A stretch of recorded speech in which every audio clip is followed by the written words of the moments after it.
What is up, guys? Zach Ginn here, and in today's video, I want to share with you exactly how I was able to go from $10,000 a month all the way up to $120,000 a month, really in under 2 years.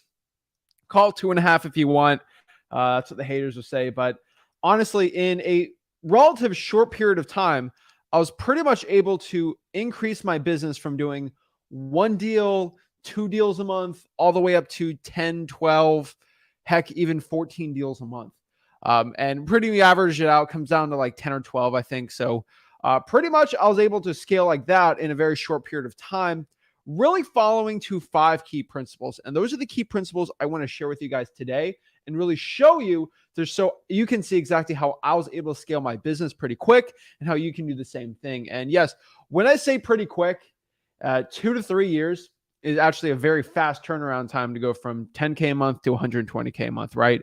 And there was a lot of hassle. There was a lot of struggle with that. And there was a lot of learning I had to do as a person, as an entrepreneur, and really for everything, right? So that's what I want to do today. What I really want to do, guys, is really break down how I was able to do it. And most importantly, so you guys can know how you would do it differently in 2023.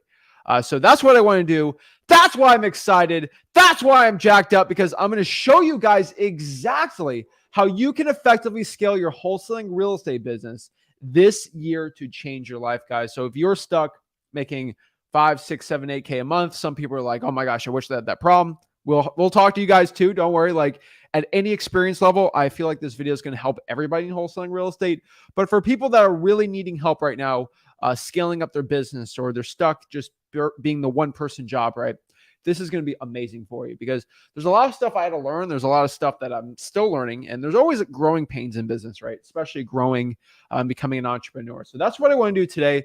That's why I want to share. And I feel like I'm going to help so many people out learn wholesaling real estate even more today, so they become the best versions of themselves and the best wholesaler possible. But you already know. Before you get into it, do me a big favor, guys. Remember, I could probably charge $2,000 for a weekend seminar at some hotel and get you all jacked up. We can play rap music in the background and act like I'm a baller and make you all feel good about yourselves, and charge you all this money and be in the room. You have to be in the rooms. That's where everything's at, right, guys?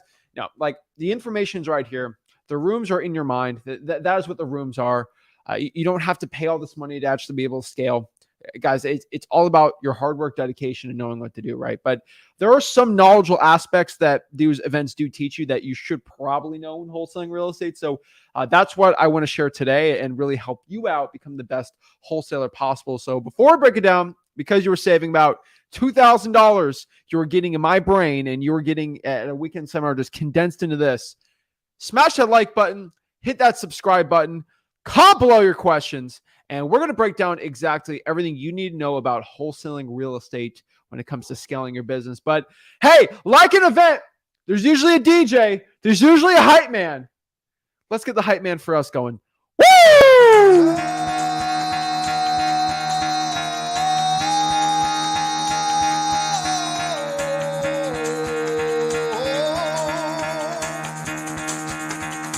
Get the fuck out of bed, bitch. Go.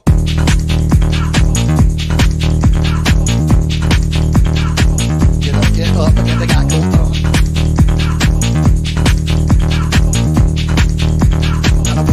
Time to wake up, bitch. Get up. Get up. Get up.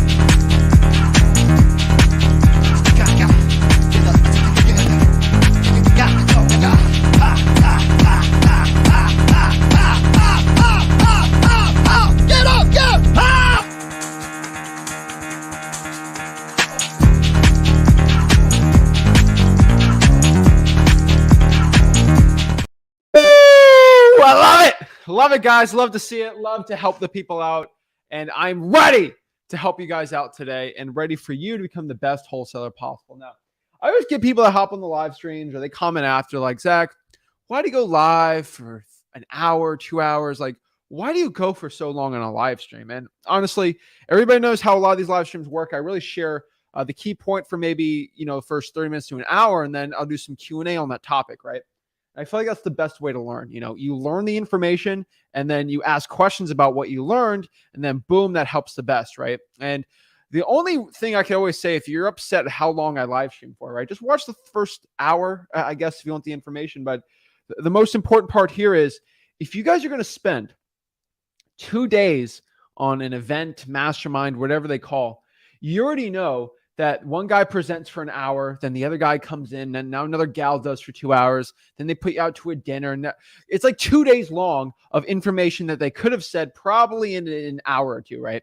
And that is really what I'm doing today, right? This is literally like going to an event. I hope you guys know, like, I do a presentation, and then there's Q&A after, and then they do it. All the gurus, they got their, oh yeah, I'm talking the mic, I'm on my big stage with my, right? They got their little jacket on, right? Like, guys, I hope you guys know that, like, all that stuff is condensed into one video. Like a whole weekend day is put into one live stream, because, like, I'm just trying to get you guys the most amount of time possible, and that's how you do it. So let's break it down, guys. Let's really get into the nitty gritty of this. So how did I scale from 10K a month to 120K per month, right? It's all about focusing on 5 key fundamental things. And this is something that I think so many wholesalers need to understand and really know. Now, remember, before I get into it, guys, you already know on the bottom right-hand corner, freewholesaling.com. That's my free real estate wholesaling course. If you want to learn wholesaling real estate absolutely for free, that's what I want to do. So the point here, guys, is I'm going to teach today how to really go from making 100K a year about to $1 million a year, right? Or about 120 to 1.4 million a year in revenue, right? That's what I'm going to teach today. Now, if you want to go from 0 to 100K a year, like, that is way harder. I promise you that. Just go to freewholesaling.com. That's really my course, where it's going to teach you really what you got to do to make your first 100K so you can consistently get 10K a month. Now they go through freewholesaling.com. Now you're at 10K a month. Now we're right back here, and this is what we want to share. So let's break this down, and let's really break down the numbers for me. So, 2 years is about the time, but, like, it's kind of the end of 18 and then the end of 20. I kind of hit that 100K, 120K a month.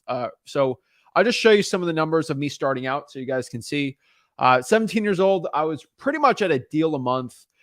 Sometimes I was like a deal every other month. It was about 15, 20K a deal. I was doing very well, right? But, like, if I average it all out at 17 years old and before I graduated high school, about 10K, right?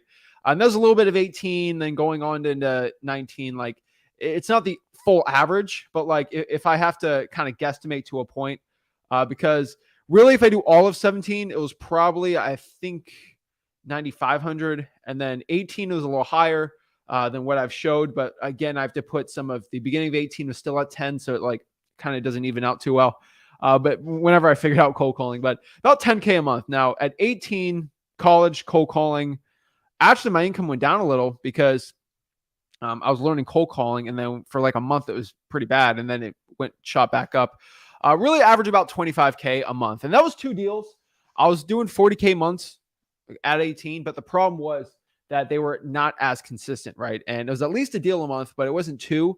But the deals were pretty high, so it was about 20K a deal here, a couple 15ers, like, it just averaged out to about 15. Now at 19 is kind of when I stopped I obviously I got my degree, right? And I did college online. I was able to take the test online. And so I was still technically in college, and I still graduated at 19, but you just got to understand though, that I kind of went back, started scaling up by myself, then worked with Rick, and then we kind of went together and we started just building it up. So once we started building things up at 18, I was kind of doing everything myself still, kind of still partnering up with Rick when I was 18 years old. And then from there, I was kind of doing everything myself with him. It worked out, but then I started scaling out systems, right? And I could tell you, for most people going solo, like by yourself, no employees, nothing like that, you're probably going to be stuck at the 25K a month. And 25K a month is not something to scoff at, right? I think that's 300 a year, right? A little more than that probably, right? Not 300 a year. For most people, if you do everything yourself, your marketing, your dispo, your acquisitions, everything, right? The follow-ups, you're probably going to be stuck at 25K a month. And guys, that is not something to be scoffing at. That is something that's not bad. That is definitely something that you shouldn't be ashamed of. But I just want you to understand, if you do everything by yourself and you run it kind of like a solo business, you're going to be capped at that money, right? Then you have to start hiring people to do things for you. For example, I could only cold call about 5 hours a day. That's all my energy I had. That's all I could really do. Now, if I had 2 VAs doing 5 hours a day, that's 10 hours a day of cold calling. That just helps scale you up. Like, Elon Musk doesn't make Tesla cars himself, right? He hires people to do that because the economies of scale lets him make actually more money, right? And once you understand that, a lot of things start changing. So at 19 is when I started hiring VAs a lot more. Now, I did have VAs at 18, but they were okay, right? Like they were still good, but they weren't as dialed in as when I was 19 years old. So at 19 is when I started hitting 50K a month. And that's when things started getting going. Now, remember, I had to start splitting this with Rick. So that sucked. I was working more, making more, but I had to split it with him starting at 19 because we paired on the business together. That absolutely sucked, right? Like I did not like that, right? But the problem is I was making the same amount of money, but I was working a lot harder scaling. It's not fun. Why am I doing this? The point is because I was able to do that the next year after that 19, I was able to hit 100K a month. And then you can do the math on doubling at 23 years old and nice try IRS, but I'll give you the 100K a month version for now. But from there, we're pretty much able to double our business every single year since I would say 17 or 18. I think 18, I was able to double every single year from there. So that's all I can tell you on that part. I don't want to give the IRS too much, but I'll tell you pretty much from 20, 100K a month. And then from there, double. Works out pretty well. And I was able to become a millionaire at 20 years old because of this, because of the assets I made at 17, 18, 19 years old that were shooting up. So it worked pretty well for me. I can tell for most people out here that it's not sexy to double your income, but really it's actually I had to work my tail off to do this, but from 10, 25, 50 to 100, right? Like it's a gradual rise to get that. Like a lot of people think you go from 10 to 100K in a year, right? It's very hard to do that because the way I did it is I decided to get rich slow, not get rich fast. When you get rich really fast, there's a lot of issues that can come up, right? There's a lot of things that can happen that can destroy you, right? And because of the panoramic, I like to say, I don't want to using keywords on YouTube, but the that happened. It was a little weird on the business, right? Like things slumped out for like a month or two, and then things started picking up a little more because of the entire landlord situation. But really, I was able to double it from there and keep going. So how was I able to do this, right? This really comes down, in my opinion, to 5 key frameworks and principles that really help me scale out my business. And these are key principles and frameworks I think everybody should use, even if you're doing solo, right? Even if you're trying to make your first 100K, I think these principles can work out. But really, these are the 5 main things I've used and really stuck to these rules to help scale me up to as much money as I probably could ever want, right? So let's kind of break this down. So the first thing I want people to understand is the first the first framework and principle I really focused on was, and this is a really simple one, right? But this is just finding what works and doubling down. And what do I mean by that? When I can focus on what is working in my business and just doubling down on that, I've done way better than I could ever have. So for example, when cough happened, I was figuring everything out and I was like, okay, what has been working this month is the tired landlords. People can't evict their tenants out and it's becoming a really big situation. And we give cash for keys for the tenants there, and the landlords just want to get rid of the property. And we get really good discounts on this. And these are like $30,000, $40,000, $50,000 deals. That was working really well. So what we decided was, because we're doing a lot of deals that month doing that, just because we're doing a bunch of testing, I was like, all right, let's just double down on that list. Let's go even harder on it. Let's text, call, and send mail to that list. Okay. We're able to double, triple our profits. Crazy thought to think of, but that's how it works, right? And like, for example, doing probates, like, all right, probate's working. Why don't we just double down on that? And every single time I've done $100,000 deal, most of them happen through the probate list. We just double down on the probates even harder. Guys, it's not that complicated to really look at it. But like when I talk to you guys and I help a lot of people scale up their operations, I'm like, okay, you want to scale up from 10K to 50K. What do we do? All right, show me the last 15 deals you did. And it's always funny because they're all over the board. They're marketing all these type of lists. They're doing all these crazy things. I just ask like, hey, tell me your last 15 deals. And I figure out pretty fast that 90% of their deals come from either 2 lists and 2 zip codes. I'm like, okay, well, that being said, let's double down on that. And guess what happens? It just skyrockets, right? You just got to do what's working. And it's a very simple concept, but it's a concept a lot of people don't think about, right? They feel like they have to market more and more and more and go crazier and crazier. And that's not honestly the point. The point here is if you actually want to do better in your wholesaling real estate business, you just got to focus on things that are working, right? Ditch the stuff that doesn't work. And this is crazy to say, but like if you're texting pre-foreclosures and you've done it for 6 months and you got any deals and you've done all of them, I'd probably just ditch it. Like, what's the point? Go on something that is working, right? Maybe a code violation, maybe like a water shutoff list, right?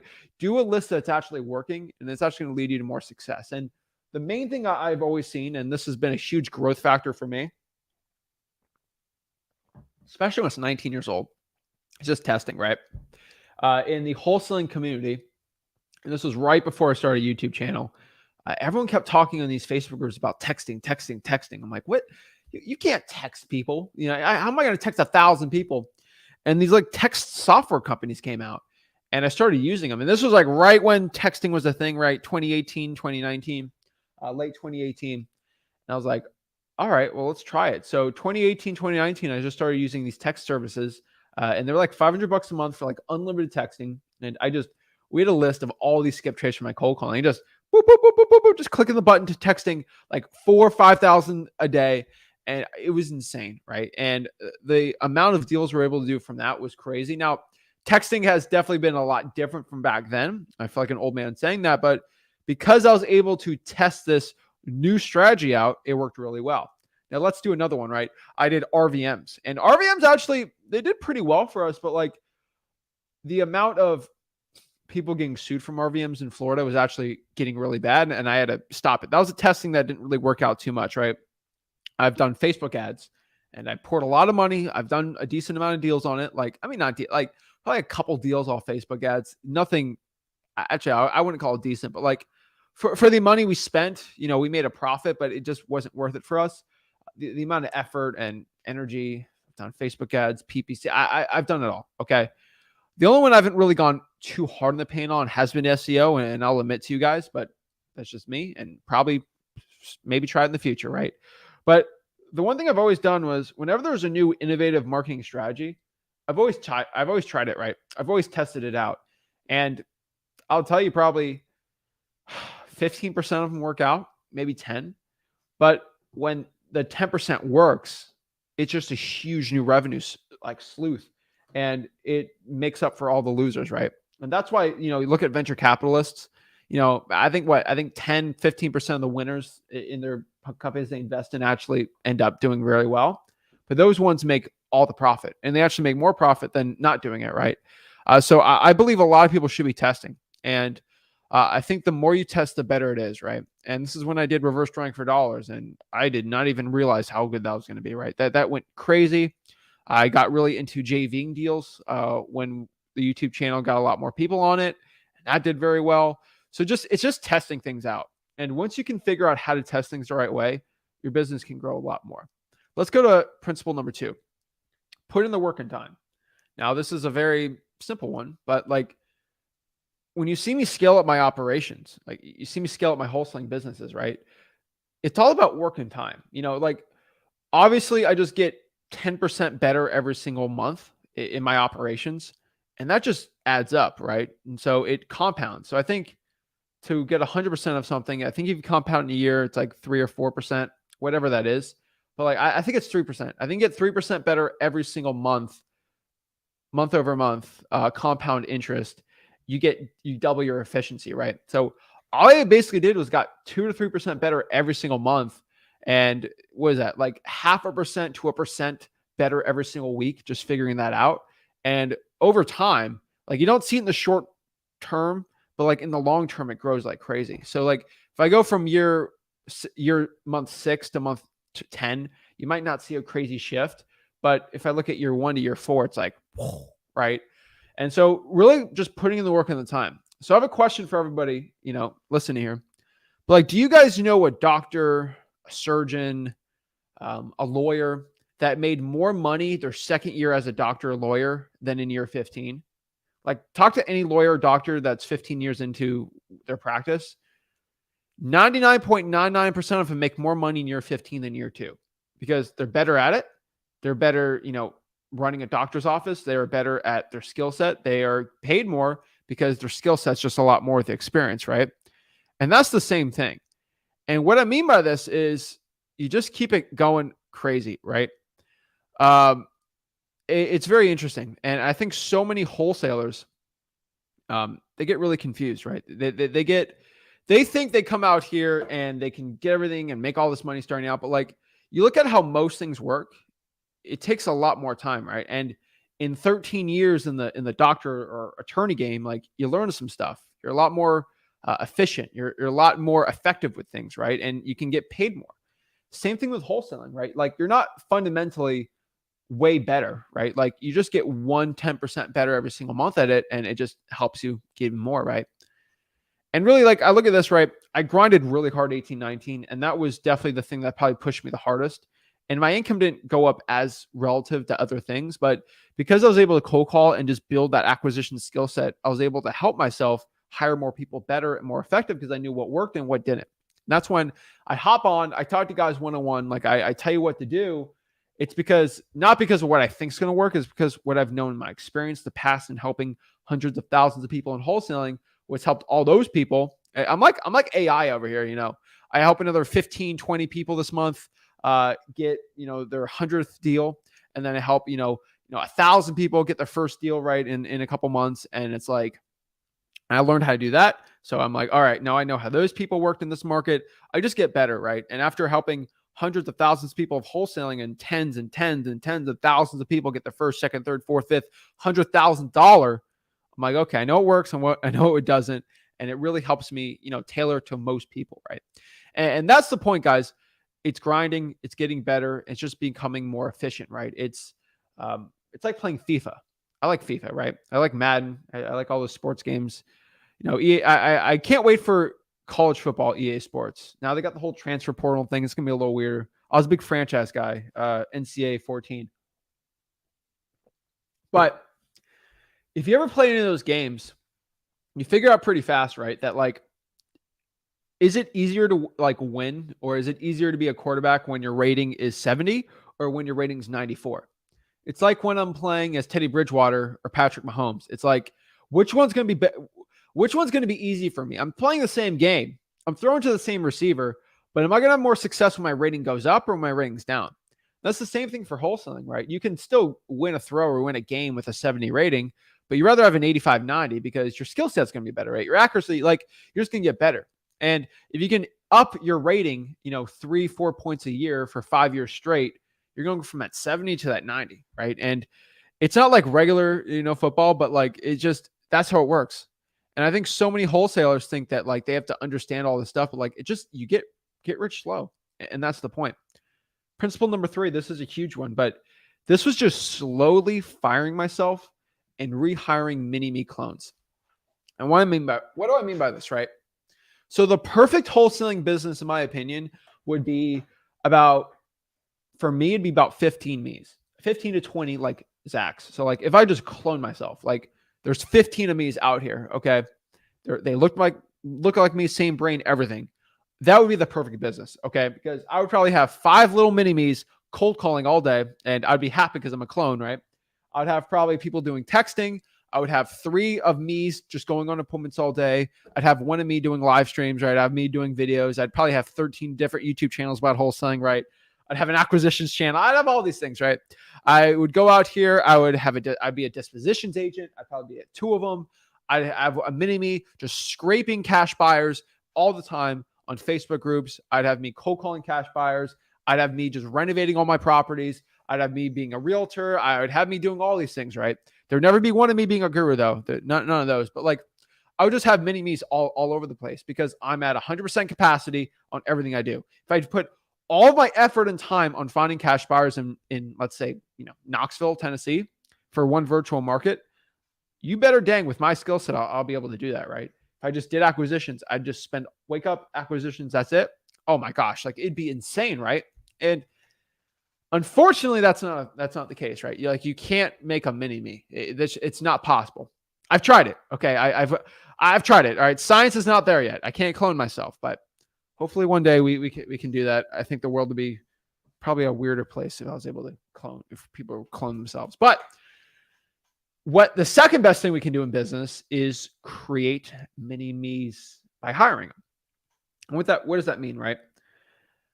Basically, what that means is I can hire somebody to do a task that just I don't have the time for, and I can get them to about 70 to 75% efficiency. So that means I can hire someone to cold call, and I can really have them be about 70 to 75% of my results. So if I cold call 1,000 probates, I might be able to go out here and hopefully get 25, 30 leads. And that's just me personally, right? So if I'm able to pull 25 leads from 1,000, right? That is about a 2.5% efficiency. Now, if I have a VA do it, they could probably get 18 leads, and I'm losing 7 leads. And that kind of sucks, right? They're 70%. And the problem is, whoever you hire, there's going to be a 70% effective rate. And that's a fallacy, right? I think it's a big fallacy. So what do I mean by this? The best case scenario is hiring an acquisitions person. This is the biggest way you can do it, right? So if I have an acquisitions person and they can, if I go on, let's say 10 deals, 10 appointments, I could probably close 10. All right. Most likely be 9, but like, let's say I'm 100% efficiency, Zach. Okay. If I go on X amount of appointments, let's say 15. Okay. Let's say if I go on 15 appointments, I can close 10 of those deals. Now, if I have, let's say I close 10 of those deals. Now, if I have an acquisitions person that I train, I actually go hard in the paint with them. They most likely could probably close 70% as well as I can. And that's me training them for like a year or two. And I'm saying that humbly. I've done the math. I've done everything. They could probably close 70% of what I can do, which means that if I can get 10 deals this month as an acquisitions person myself, and I'm running the head cutoff, they could probably get 7 deals. And I got to pay them on top of that. And most wholesalers are like, nope, I'm not going to hire anyone then because I'm losing out on 3 deals. The truth is, yes, that is absolutely true. That's actually a lose out when you're scaling. The thing is, but if I'm able to increase my lead flow and I'm able to do 30 appointments and have 2 acquisitions people and they're both 70% effective, I'm actually going to increase my results from 70% to 140%, which means they're going 30 appointments, not 15, which means they're able to close 14 deals, not 7. So I'm able to go from doing 10 deals by myself to 14 deals with the team. And obviously I pay them very well, but still the economies of scale and me netting income, I actually make way more money doing that, having the acquisitions people. Same thing with VAs. If I'm cold calling probates, let's say I'm able to get 10 leads, now down to 7 leads. But if I'm able to double the amount of probates I'm doing and they can actually spend 5 hours each, I'm going from 5 hours of cold calling to 10 hours of cold calling a day. I'm able to get 14 leads, not 10 leads. And really, once you start looking at that, you're able to be like, wow, I'm actually more effective with less efficient people. And the way you look at it is if you are building a job, and like say you're building a house, all right, you have 4 people who build a house at 100% effectively, right? That means they can build a house. 4 people can build a house probably in, let's say, a year. Now, what if I had 40 people building a house, but they're 70% as good? They could probably build a house in a fourth of the time, though. They're not as good, but that's not the thing, though, right? Like, that's not the problem. The thing is, because there's more people, they can just do worse tasks, but the amount of sheer people doing it makes up for the lack of efficiency with it, right? This isn't painting something where you need only one person, right?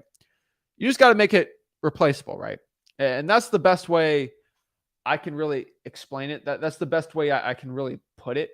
I don't know how to put it a better way than that, but like I can show you one thing really quick, right? So I just want to show you what the structure that you should probably do when you're scaling up to 100K a month. So I'll have it right about right here. All right, let me show you. So let's do it right. Let me get the system for y'all really quick. All right, so this is what it looks like, okay? So we have this on YouTube. We share this at freewholesaling.com, but I want you guys to understand this, that like going from solo to somebody, right? So this manager, So this is our 100K a month wholesaling system guide, okay? Per se, it's more. Oh my gosh. All right, actually, if I can just mute it, I think I'll show it. All right, so this is the 100K a month wholesaling system. So let's just go here, playback speed 0.25. All right. So this is a 100K a month wholesaling system, right? Like you got me on the top, you have a COO, then you have a marketing acquisitions and dispositions department, right? And you're gonna have a VA marketing manager, you're gonna have people doing the cold calling, your SMS, your list pulling, you have an acquisitions manager, you have a dispo agent, right? These are pretty much the key fundamentals to scaling up a wholesaling business, right? And this is what the structure really looks like. Now, you guys have to understand in wholesaling real estate when it comes to scaling up your business that they're not going to be able to do all these things. Like you can't do it all yourself. You're going to have to hire some people for it. But really, when you start hiring people out, you do it slowly. And I think this is the biggest problem people have. Let me know in the comments if you want me to show you how much I pay each person, because that might help you guys out. You know, most gurus don't share how much they pay their people when they're scaling. But let me know in the comments if that's something you guys will think that's kind of cool. If it is, let me know. I'll show you. But we're looking here. So what is the process and who do I hire first when I'm scaling out, right? And I'll show you like really quick in the principles, right? The first person you hire is going to be the marketing. Okay. So we have to look at places where make the most money to least money. Okay. You can figure out pretty quick that you make the most money in your acquisitions. Second's going to be dispositions, and third's going to be marketing. Now, marketing is the most important one, but I can hire somebody for $5, $6, $7, $8 an hour to cold call for me at 70% efficiency. I can't hire an acquisitions manager and be 70% effective off the gate in the first month or two. But for cold calling, I can. So it's a lot easier to do that. Okay. Now, dispositions, a little difficult, but you can hire people that you pay them a lot more, but they actually can. So that's pretty cool, right? And so Jessica wants to know, can we download this diagram somewhere? You can download it at freewholesaling.com. So I tell everyone, freewholesaling.com, or by today, I can upload it. I got to check actually, but all the stuff is at freewholesaling.com.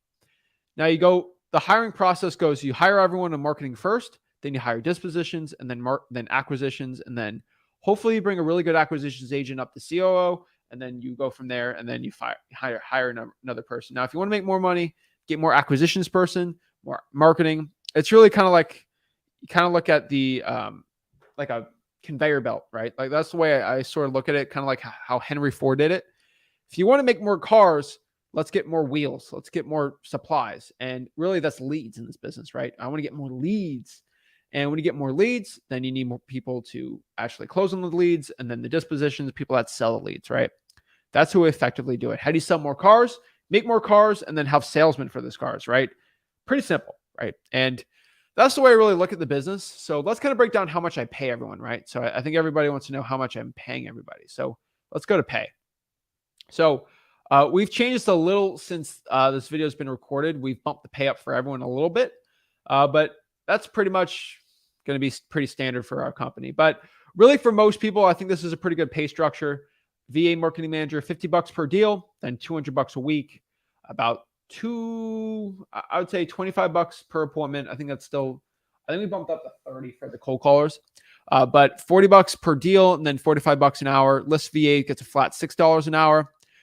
Acquisitions manager, they get about 10% of the deal. And remember, I think a lot of wholesalers, they might want to bump that up to 15. The reason why we keep it at 10 is because our deals are very high.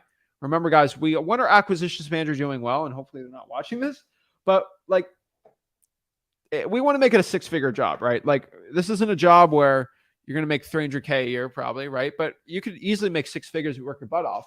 And at 10%, if you work your butt off, you can make six figures. And we're easily doing $30,000, $40,000, $50,000 deals. So we're able to do 10%. That's plenty. Now, if you're making 10K a deal, you might want to bump that up a little more. COO gets 10% of the deal also, but they also get a base. And then dispositions, they get about 8% of the deal. Now, that's for a wholesale assignment fee. Now, that's of the assignment fee because remember, a realtor is going to get 3% of the actual purchase price. And then a cash buyer VA is about $6 an hour and then $20 per qualified cash buyer ready to go. So that is our pay structure. That's sort of how we do it from there. But remember, guys, go to freewholesaling.com. It's all in there. That's where it's at. Now, let's kind of talk about number 4. And this is a big one that I kind of talked about a little bit, just like slightly, but it's true. But this is really focusing on bigger deals versus doing more deals. And this might not be for everybody, but this might be just personally for me. When I was able to focus on making more per deal, making lower offers, having more motivated sellers than doing more volume, I found the more volume game just a lot more stressful. It's a lot more time and just a lot more follow up, right? There's just a lot more time going into this. But if I was able to go from focusing just basically on doing bigger deals, bigger deals, bigger deals from doing more and more and more deals, you actually end up making more money. You got to remember in wholesaling real estate, it's a math equation. It's not how many deals you do. Okay. That's why I feel like a lot of people get misled from gurus. It's not about doing 100 deals in a year. It's like, how much revenue is it, right? Like how much profit? Profit's the most important part. It's the bottom line. It's not how many deals you do. It's how much profit you make. I'd rather do $1 million deal than do, 50, $10,000 deals, right? Because at 50, $10,000 deals, that's going to be, $50, $10,000 deal is going to be $500K. So I'd rather do $1 million deal, right? It's all about the profit at the end of the day. The guy that did 100 deals, 50 deals sounds a lot sexier, right? Because he's doing but no, it's the guy that makes more profit. That's what you should be focusing on more. And then number 5 here, this is a very important one, but this is rigorous training for employees and systems. And this is something that I'm still trying to get better at every single day, but I think I do pretty good at it. But you just got to have rigorous training for your employees in your system. So really what I do is I like to do what I call the 5-5-5 approach for my acquisitions people, where I talk to my acquisitions people and I focus on them. So I'll go with them on the appointment, still me, and I'll close 5 deals in front of the sellers. Still go out here, close deals. But I do it a lot more for training than anything. I'll close these 5 deals legit in front of the acquisitions person so they can see how I do it. Then for 5 of those deals, they'll actually kind of do a partner close with me. Like they'll talk, we'll talk. We're just partners on this deal. I'll have them do a little soft. I'll kind of help them out. There's a situation. We close 5 deals with that. And then the 5 is I go with them, but I'm the silent partner. And then they have to close 5 deals in front of me. And the deals have to be at least $20,000. And so effectively, before they're actually able to do everything by themselves, we are going to be at, so I think it's about, let's say just 20. They would be at least 300K they've seen in closed deals in front of me before I can actually have them actually go out and do stuff myself, because I don't have like 50 acquisitions people, right? It might be 3 at most, but it really teeters at 2. So like I don't, they're pretty much a big bottleneck in my company, and I'd rather be them as efficient as possible. I've had one acquisitions person who's no longer with us at the company. They were at 80% efficiency, but they were a pain in the butt. They always wanted more money. 70-75% is usually what you're going to find. And the last part here, and this is with acquisitions people, okay? As somebody that was 19 years old trying to scale up a company and really get employees, you have to earn their respect. And if they don't get your respect, it's not going to work well, right? And what is that? I earn the respect with skills. So when I train a VA for cold calling, they instantly give me respect because I know what I'm doing. I close deals. All my trainings I give to them are videos and also some Zooms and stuff, but they're all in person. They're all in person videos where I still have videos I train them, not on a nice fancy camera like this, but like it's my phone, just like recording it, like put it right here, and then just me cold calling, right? Like I did a lot on my iPad, not my iPad, my Mac computer, my old Mac computer. It was like a 2013 Mac, and I was able to use the FaceTime camera while I was cold calling and just record me cold call and closing deals, things like that. And then I use some of those training videos. They see me actually closing deals. They understand it. My dispo people actually know I close a lot of deals, so they respect me with it. And so I think that's the most important part, in actually knowing what I do and actually having the skills for it. So that's why I tell everyone, if you want to hire a VA, make $100K a year. Because if you try to train a VA how to cold call and you haven't made a cold call ever, how are you going to know if they're screwing up or not? Like, how do you know if it's the list that's the problem or the script that's the problem? You have no idea. You don't know the skip tracing that's the problem, right? There's a lot of variables out here. But if you can know that the training you're giving them and the script and everything they're using is working, it's probably something else in your business that's not working. That's why a lot of people can't scale correctly, because they hear some guy say, oh, you need to hire a VA, don't cold call ever. And then the VA is not doing well, and they blame the VA or they blame the list, and they think that they're perfect and they know everything, and then it doesn't end up very well, right? Guys, that's what I've seen. those are my 5 huge framework and principles for scaling up a wholesaling real estate business from 10K a month all the way up to 100K a month. So if you want to become a millionaire in wholesaling real estate by scaling up your operations in under 2-3 years, these are the key frameworks and principles you have to do. Now, remember, everything I do is at freewholesaling.com. So I do have guides, how much I pay people, who to hire, where to find them. All this stuff is at freewholesaling.com. But let me know, guys, in the comments if you have any questions about this, if you have any thoughts, or how you're able to scale up your operations. And like always, remember, guys, hit that like button and subscribe if you're getting any value from the stuff we're giving. But without further ado, let's do some questions. Let's answer some questions. Let's see how I can help the people out if y'all got any questions for me. But let's break everything down.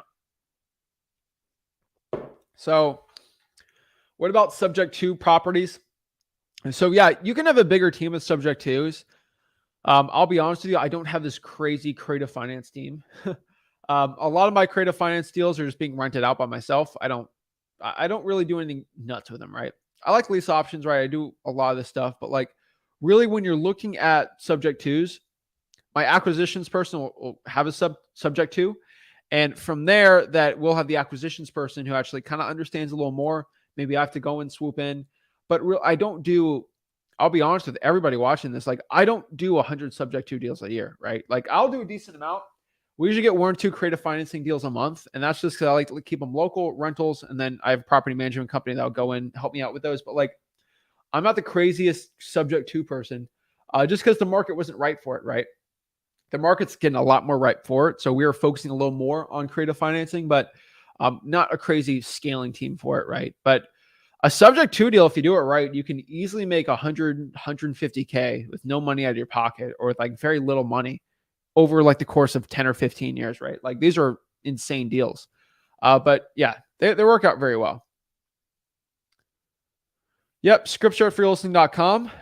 They're all there. So yeah. All right, let's see what we got.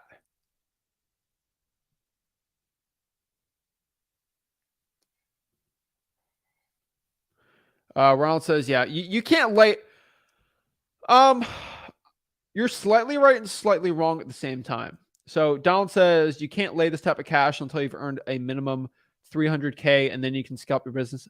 I'd say 100K because you start VAs first. They're not 300K, right? VAs are going to be, let's say you pay a VA after everything, $8 an hour. Okay. $8 an hour, 40 hours a week, 52, 16K. And then you're able to do more appointments. That's just one extra deal, right? 6 figures may not seem like a lot, but when you don't have to pay for marketing, yeah, trust me, it's a great one.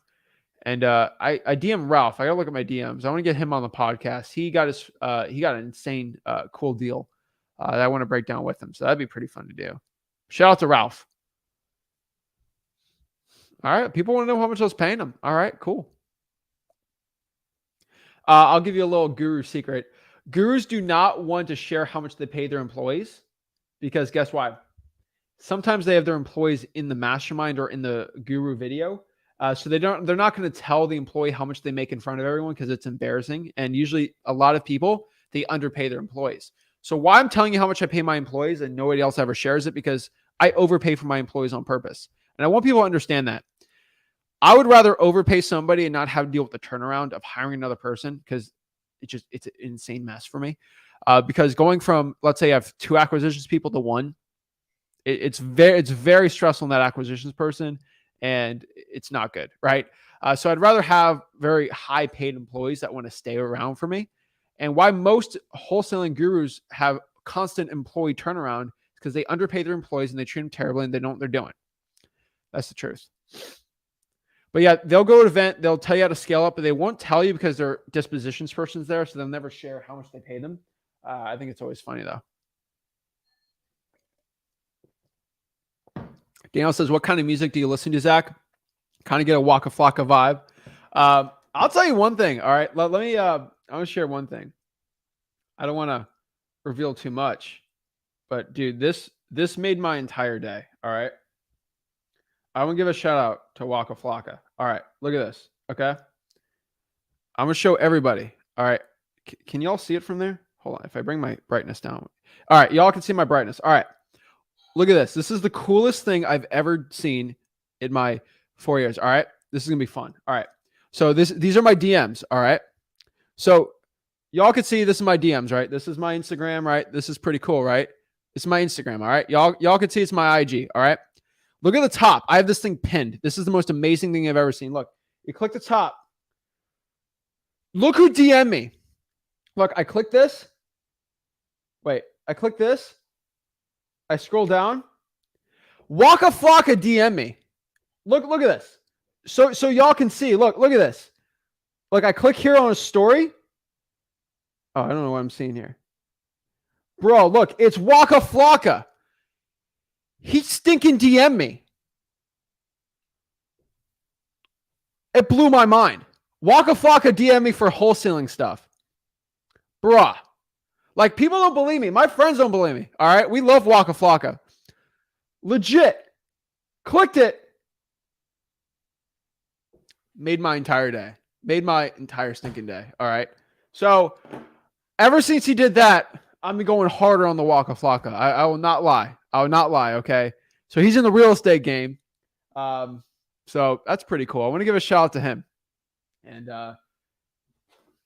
blew my mind. I'll tell you that. All right. It blew my mind. So I thought it was kind of funny. But yeah, since you mentioned Waka Flocka, no hands. All right. We wholesaling with no hands now. All right. Oh man. No, those are legit. I'll tell you, no. I mean, you got some people trying to DM me, but what I could tell you is that most people that DM me, male and female, they're all sending me deals usually. They all got a lot of questions, but those are off my primary of people actually sending me deals. So I keep them there. If y'all ever saw the amount of other people that try to DM me, I got one Netflix guy who keeps DMing me, trying to sell me deals. There's a lot of like little tiny celebrity, not calling them tiny celebrities, but like they like they're on TV shows and stuff. And like they're on Netflix and actors, like they're just trying to buy rentals and they're cash buyers. Pretty cool. But yeah. That made my day doing that though. I was like, whoa. But yeah, let's get them into wholesaling. So, all right, I just wanted to share that. I thought that was hilarious. Dude, the new NCAA game is gonna be lit. I'm telling everybody right now, it's gonna be great. All right. Let's see. Yeah, if you're making 40K a year, 25K a month seems like a dream, but if you keep going at it and you get better, it gets there. All right. No, a lot of the nuggets you come from the lives that you do with the people. Don't sleep on the live. No, I think the best nuggets come from the one-on-ones, and that's why I love doing them. They don't give me any more views. They don't make the lives any better for the content or the YouTube. I just like helping people out, and so usually I just do it privately. Why don't I just do it publicly, man? Right? Like I think for most wholesalers out here, that's probably going to be the best one, right? And so if I got people saying, you know, Zach helped me out, he helped me become a better wholesaler, that'll help you out the most, right? So let's see here. How about them Dolphins? Dolphins do not look good, but you know what? We are still in the playoffs. We're going to beat the Bills, and I'm still very confident. All right. Yeah. All right. Let's do some one-on-one calls. Let's see if I can help the people out. Remember, guys, if you want to hop on and talk to me absolutely for free one-on-one, all you got to do is go to Wholesaling Houses for Real, which is my Facebook group, and we can go on here and help you guys out here. So let's see.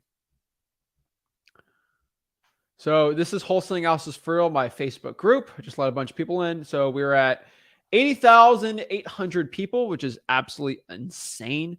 That is a stupid amount of people. And I'm grateful for everyone on here. But if you're on the Facebook group, that's all you got to do is just go here. You see me pinned 2 hours ago. Events right there. So just click here. And then when you click here, it's going to show you how to watch here. That's the YouTube channel. But you click here on the StreamYard to hop on and talk to me for free. So hopefully people see this and they know how not to actually go on. So you know how to do that, right? And that's how you do it. So without further ado, if you hop on there, you're going to talk to me for free, absolutely for free one-on-one, and I get to help you guys out. So let's start with some people. So hello. Al. Yeah. Hi. Can you hear me? Yeah, I can hear you. Oh, wow. Yeah, what's up? What's up? How This are you? I'm good. This is the first time I've ever been on this site. Awesome. Welcome. What's I up? How finally can I figured it help out. you I'm out? an old time. I'm a baby boomer, boomer. So for me to get on this thing was kind of a challenge, but I got on it anyways. Hey, I mean, So, y- yeah, I started out as a kid not knowing how to ride a bike. It was new to me. It was a challenge, yeah, but right. I Yeah, had to do it, right? yeah, So, congrats, yeah. man. What's up? Thanks for hopping on. How can I help you out? I didn't ask a question, so I don't know how. Why you? I don't understand this.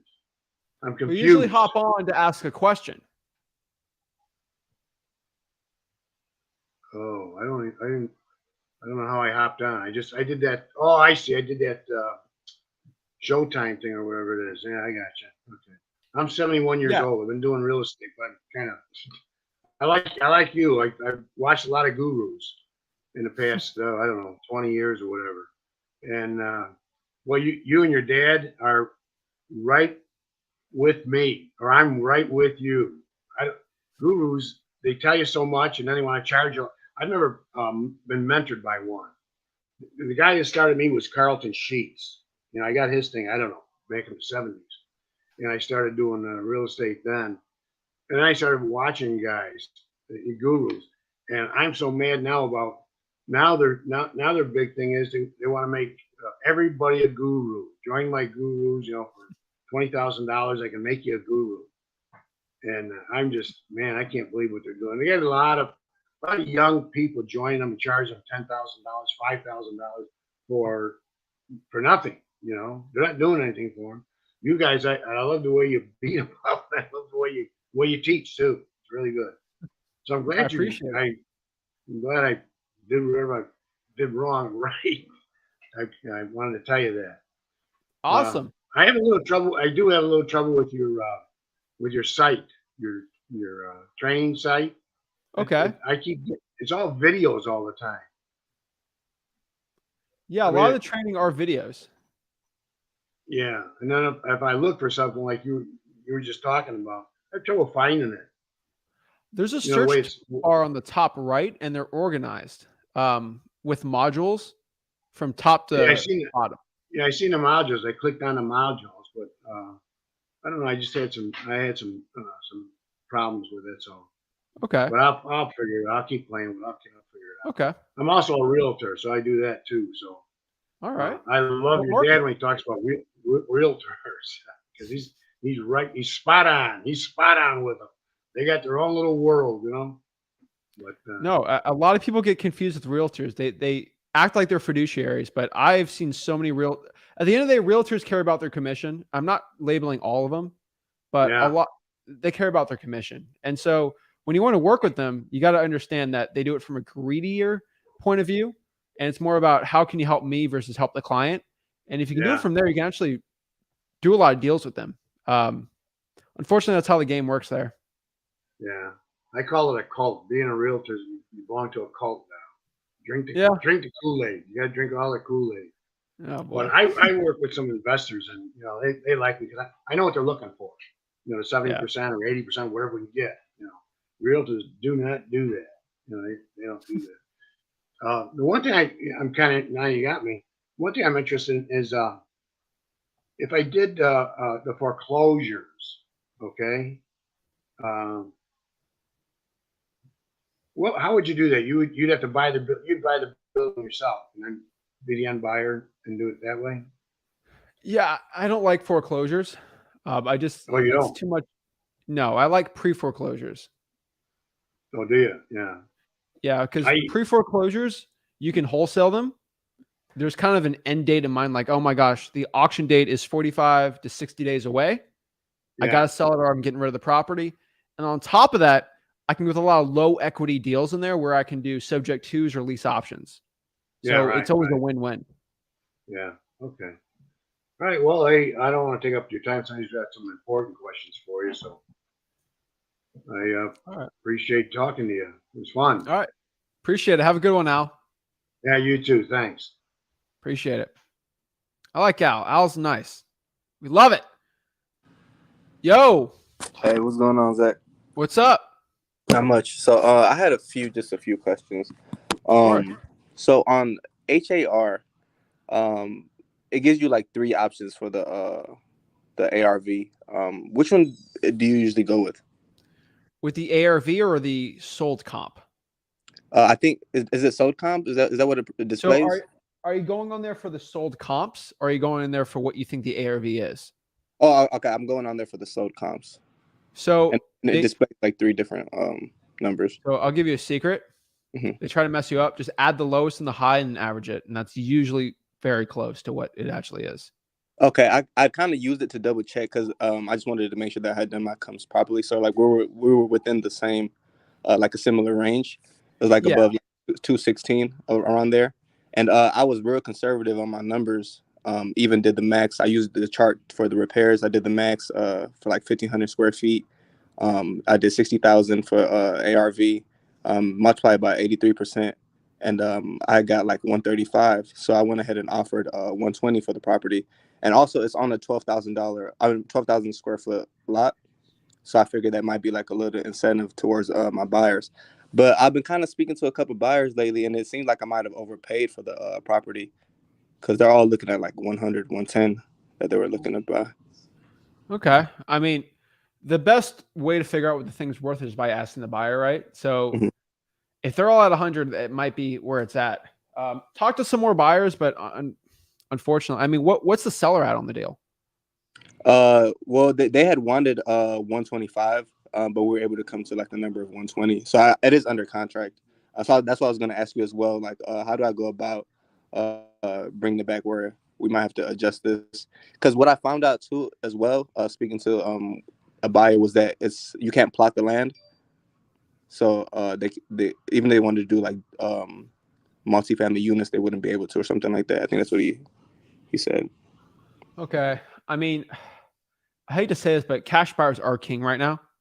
And Hmm. they still, even back in 2021, 2022, right?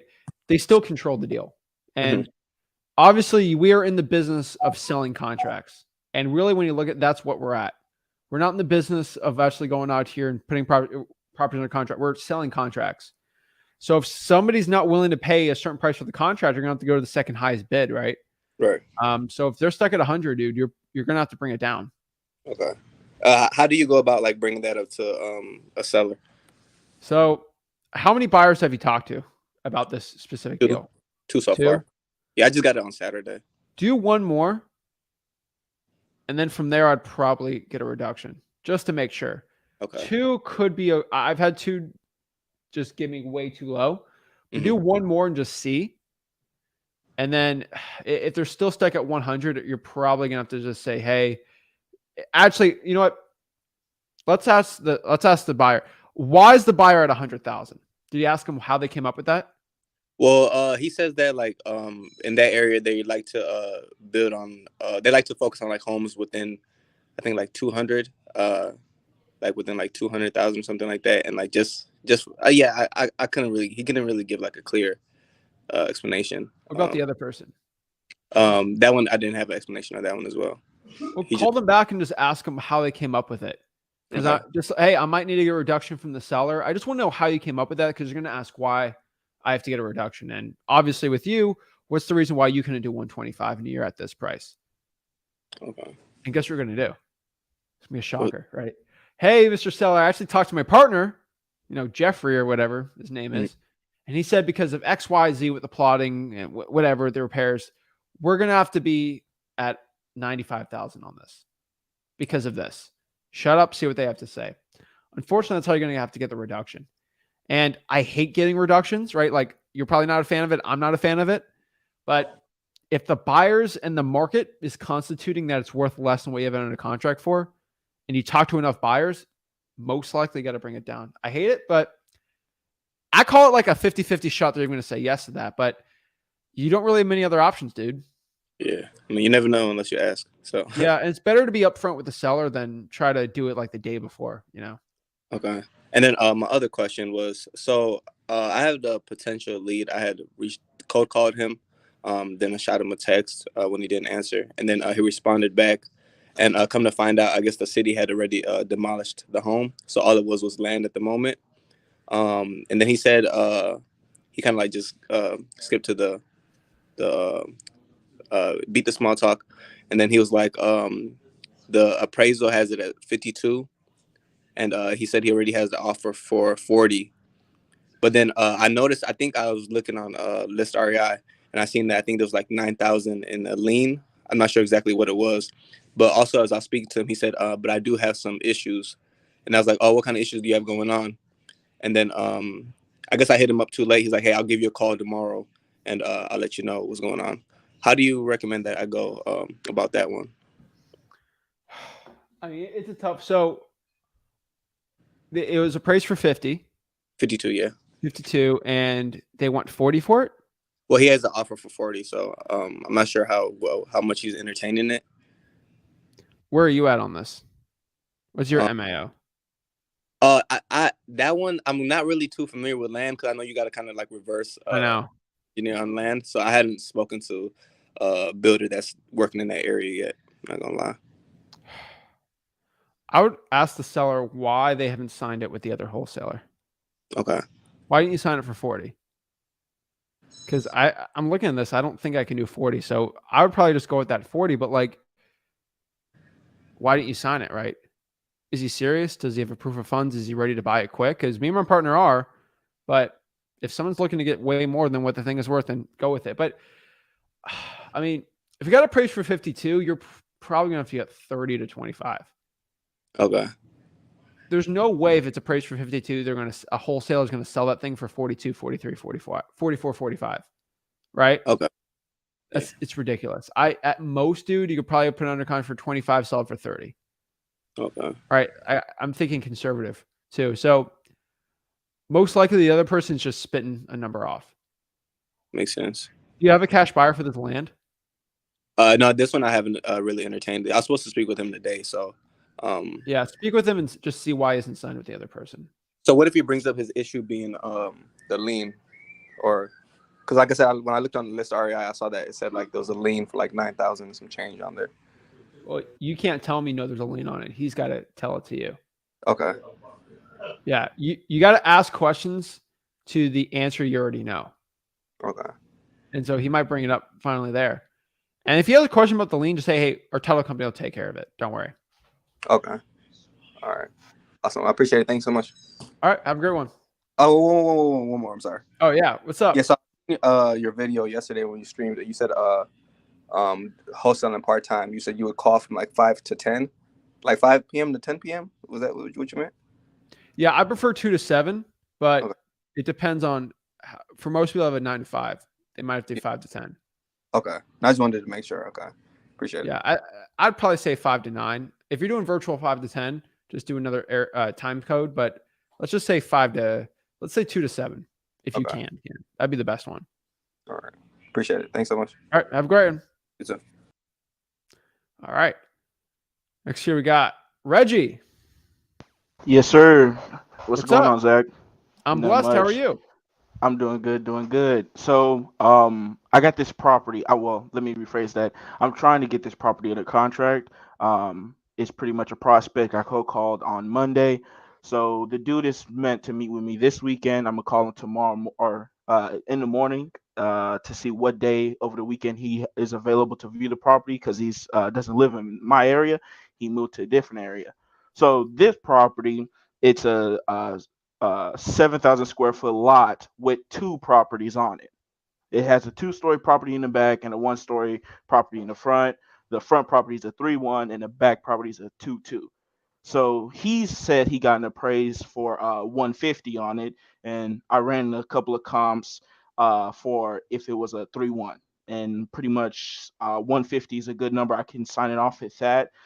For after repair value, I think it was a little bit under 200. I think I can't remember, but what would you do on pricing that person on that property? I haven't viewed it yet, so I don't know what condition it's in yet, but since it's 2 properties on one lot, what would you do in that situation? When was it appraised? I did not ask that question to the So that's gonna be seller. important. And it was for how much was it priced for again? 150. 150. It depends. Okay, and was this a appraiser or was this the tax An assessed? appraiser here. He said he was an appraiser. Why do you have an appraiser? That's weird. All right. I Let's don't know. say with the market now, let's call it 125, 130. Okay. hmm What's his motivation? So he doesn't really sound very motivated, but he's like, okay, if it makes sense, he'll do it. So the property's not in use at all. He's not using it. He's moved out of it, and it's just vacant. It's pretty much. So he doesn't really have any motivation to it, but he is willing to sell it, and he wants to sell it. Pretty much, say it like that. He's like 50-50 on it, but he's not really like, okay, Reggie, I'll do this for you. Just go ahead and do this. I'll sign the contract. He's not really motivated, but he's willing to sell Okay. I mean, did you ask him why it. he's not listing this property with a realtor? He said he didn't want to do the realtor fees. So Okay. if he was to sell it, he was going to sell it on his own. Well, let him explain that an appraiser isn't going to offer him. So I always play hmm stupid. I think you see it from my live cold calls. My property was appraised for 150,000 or whatever stupid price. So what kind of terms did he offer you at 150? No, he did not. He appraised it. Wait, so he offered you 150? No, he didn't offer me 150. Oh, okay. Well, I mean, I can appraise my house for $1 million. I can have somebody, it doesn't mean it's worth that, right? It's what someone's willing to offer. So Yeah. if no one's willing to offer it, it doesn't matter. I see properties appraised for 200,000 and they sell for 150,000 on the MLS, right? Like appraisals don't mean anything. And I I have a beef with appraisers because they always overdo everything, right? hmm And so you look at it and you explain to somebody that, okay, fine.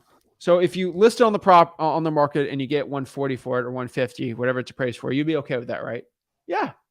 Well, just understanding since this is cash, you're not paying that 6%. You're not paying the closing fees, right? You're not paying realtors, all this like doc stamps, all like you're saving a bunch of money. And Yeah. that being said, our cash offer is going to be a lot different. Now, if you want the most for it, go with a realtor. But remember, a realtor might lock this thing up for 3 months. We have no idea. So you just explain to them there that we're ready to buy it cash, but if you want the most for it, just go with a realtor. But I don't think that's his main issue, right? I've had people wanting an insane amount, and then I go meet them at the property and I lock it up for like 60% of what they wanted it for, right? It's all about just talking to the seller and going from there. Yeah, that was my whole plan. Because he works during the morning and afternoon, so you got to catch him in the right time to get him over the phone. So that's why I was going to call him in the morning, since he told me yesterday that over the weekend he doesn't mind coming out, letting me view the property, and we can go from there. So Perfect. now, figuring so for on the appraisal, like you said, it may not be worth 150. So that's pretty much on me on the offer. So now, how would you comp this property since it's two houses on one lot? And they're Um, not connected neither. It's one driveway goes up to the right to the front property, and then there's a back driveway, and it goes to the back property, and it's a two-story. are they rentals right now for the guy, or does he just live in one and the one's just sitting there? They're both vacant. It's just property that he owns and he's trying to sell, or he's willing to sell. I mean, this is I don't know if this is in your wheelhouse or not, if you know, but do you know if you can split the lot? Do you ask the guy? No, I don't think you can split it because of the directions of the houses. They're both facing the same way, and the only way you can enter the back house is through the front house. It's a very tight lot. It's a tight but long lot. Yeah, I know what you're talking about. Yeah. You just have to go off of cash flow. How much can each one rent for at the best it can, and use that as a good thing. Then use the 1% rule. Okay, so I use Zillow and PropStream to see what the rents were. So I did a little bit of comps on the two-story two, and it can rent from anywhere from 15 to at high 18 a month on it, right? And then the front apartment, or not apartment, but the front home can do 16 to 17 on its rent. So 1,600, Yes, sir. and 16, the other one is at 1700. what? 16 to 18. They both can be at 1,600. Yes, sir. due to the setup of the property. So since the back house is a 2-2, excuse me, since the back house is a 2-2 and comps around the area within like a less than a quarter of a mile, rents around there are going for a little bit above 1,600, and then for the front apartment or the front house, sorry, it's going for 16 to 17 And what for the area is setup this? and comps around it. This is Tarrant County, Forward, Texas. That's pretty good numbers, man. Like, are you sure he wants to sell? Got a price for 150 He said 150. I called him the for next both? day, make sure he was, yeah, for both, for the whole property, for the whole lot. So I called him first time. I asked him what he's asking for. He said he got a price for 150, so he's willing to take 150. Next day, I pretended like I forgot what he said, but I had it in my notes that he said 150, and he was stuck on the 150 still. So 150 is his base price. I didn't ask many cash buyer. I only asked one that I have a good relationship with. I said, this is the setup, so and so. I'm going to view it this weekend. I don't know the condition on the inside, but the outside looks like it's going to need some work. At least $5,000 to $10,000 on the outside because the sidings and the one of the property's roof is a little lopsided on one side. So I said, this is what my base offer or my base asking price, which was 235, which was I went for the high number. He said he couldn't Wait, really give what's the me a 235 that was my asking price, starting off high and to see the what he cash can buyer? start to my cash buyer. Yes. So What did they he say? couldn't. So he couldn't give me a number because he wants to see the inside of the property before he even says anything about it. And I asked him. I said I completely understand that, but would this be in your price range since it's two properties in one lot and they're both facing the same direction? He was at a standstill. He was like, maybe, yes, no. He was very iffy on it because he doesn't know what the inside is, and I don't know what the inside is. I asked the seller about it. He was very hesitant on telling me. I wouldn't say hesitant, but he didn't really know because he hasn't been there in such a long time. So that's why I Dude, started off at a high ball number I mean, for two honestly, properties in one lot. lock up the deal first and then try to sell it. Okay. I mean, if it can rent for 1,600 a month each side, I Mhm. even using a 1% rule, I think that works out. But if he says it's a price for 150, he should be able to sell it. He should want you to put under contract for at most 150. So Yeah. Hmm. why don't you just offer him? Heck, just try 100. That's what I was going. I was thinking about 115, I 120 don't think you're going starting to sell it off. for 240 though at 100. No, But no, no, not 240. Of course not. That I was just doing a high ball offer and saying, okay, start off high, you're going to go offend a down from cash there. buyer by doing that, dude. Oh, okay. Like no one's going to. You're going to be the boy that cried wolf. Mm. Like I don't want to deal with Reggie because he's always doing stupid amounts, right? Mm-hmm. Understand. So like figure it out. Try to lock it up for 100, and then try to ask the cash buyer how much would he buy this for. Based off the Okay. rents, I was thinking 200, or just try it. Who knows? But you just gotta see. I would probably put it under contract for 100, sell for 150 is my guess because it needs some work. Yes. But it's ultimately up to you. Okay, dokie. So yeah. And then I got a second prospect on it. He's asking 70, but they're wanting to do renovations on it. I said I don't mind. I haven't viewed it yet. I talked to him, actually cold called him today, not too long ago. He said it was his wife and daughter's project, or they're trying to sell it or something. So I'm gonna call them later today, later in the afternoon, and see what the deal is on this property because he couldn't really tell me the condition or anything. So he said they're asking 70, and he couldn't really tell me is that after renovations or before renovations, and if they even did any renovations. So that's the second prospect I got for this week, pretty much. So All right. Keep it up, dude. You're yeah. doing well, man. You're getting some deals, you're getting some lead flow going, and you're getting close, man. You're getting there, dude. So keep it up. Just Yes, sir. don't try to over high ball the cash buyers right now. I just Okay. don't want you to like because some people get really offended from that, and then you lose out that cash buyer forever. Because I was the reason I did do that, and you can tell me if this is wrong or not. Like you said, when you go to the seller, don't be. It's going to make you nervous, but feel free to lowball. I did the opposite for the cash buyer highball, pretty much. You don't want to do that with cash buyers or no? You're going to burn a couple cash buyers doing that. And I don't think this is the market for you to be burning cash buyers. Okay. If you're in a highball, ask them how much they're looking to buy it based on cash flow. Are you looking for a 15% cap rate? Like, figure it out. Then do the reverse from there. All right. See what they're wanting first before I even because maybe it's higher than you think.